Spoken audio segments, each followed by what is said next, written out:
Humanitarian organisation Gift of the Givers is offering assistance to hundreds of flood-displaced people in the Northwest Province this evening. The aid organisation has been distributing food parcels, blankets and mattresses following devastating floods in the area.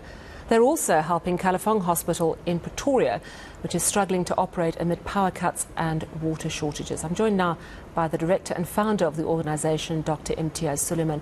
Imtiaz, thank you so much for joining us. So, we've got these two areas. One has too much water, the other not enough. But the reality is, before we get into those situations, water's a big issue everywhere. From a national perspective, we've got drought in some parts, load shedding affecting the ability to pump water, infrastructure failing in a number of municipalities. If you could give us an overview of what you're seeing regarding our national water picture, what do you get?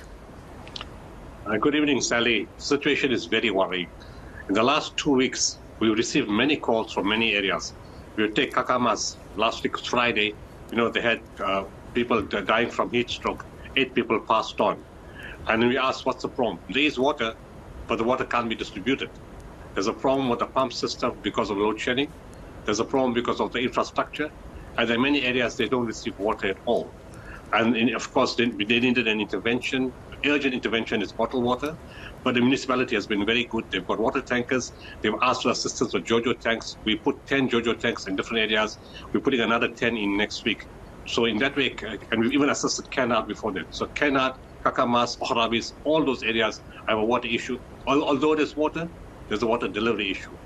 The other areas are Fort, Beaufort, Adelaide, Alice, Cromie, Blakisfontein. All those areas, again, suffering because of poor pump discharge of water.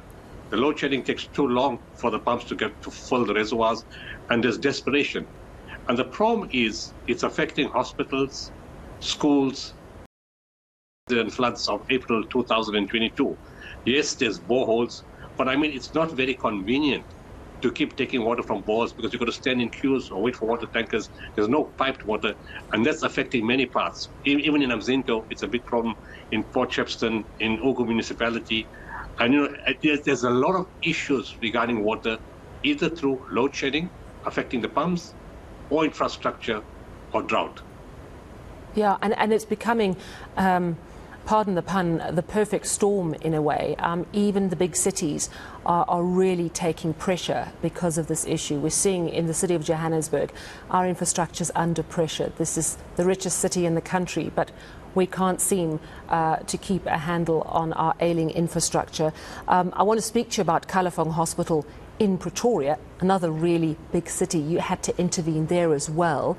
Talk to me about what you found and what was going wrong at that hospital and how you helped.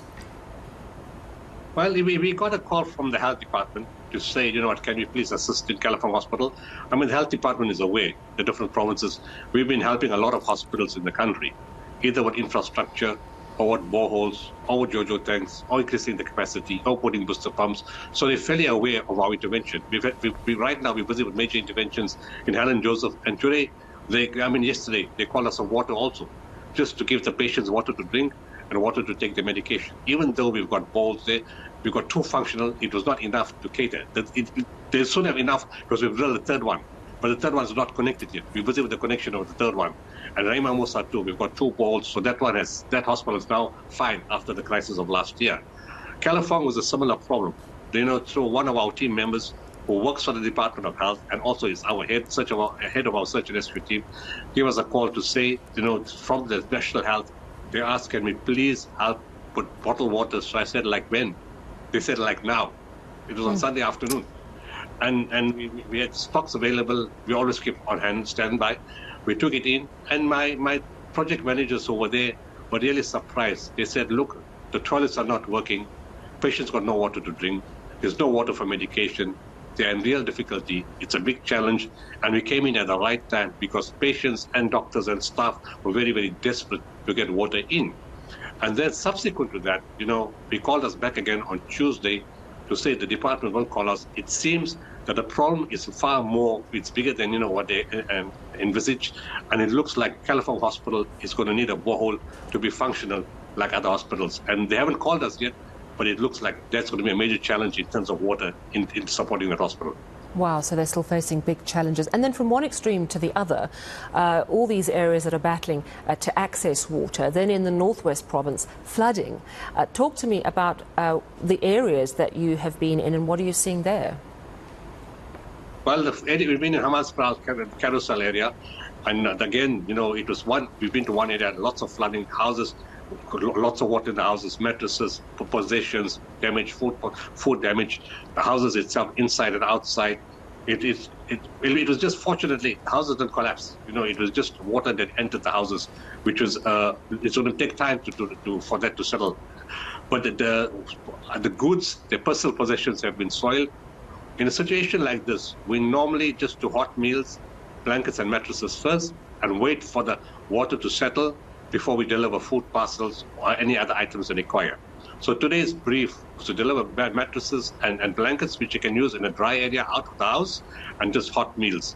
And then we followed it up with additional support once the conditions are much better. That's the standard procedure that we do in all floods. But it's just this kind of havoc is happening all over. Floods one side, lots of rain one side, the drought on the other side, no rain on the another part of it. So we're having this kind of challenges in many parts of the country. So, here's the thing. What you're doing in many cases is what municipalities are supposed to be doing for the residents of the towns and cities and areas. And I know that you've got a good relationship with those municipalities and they often call on you for help.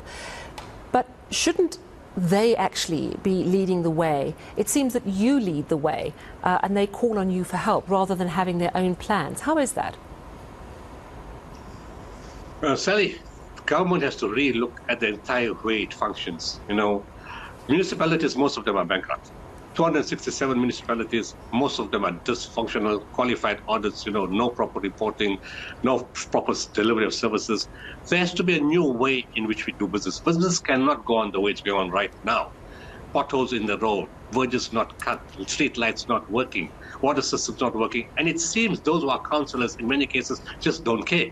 They got the wrong people in the job and they need to be replaced. Or government needs to have a different system where national government takes much more interest.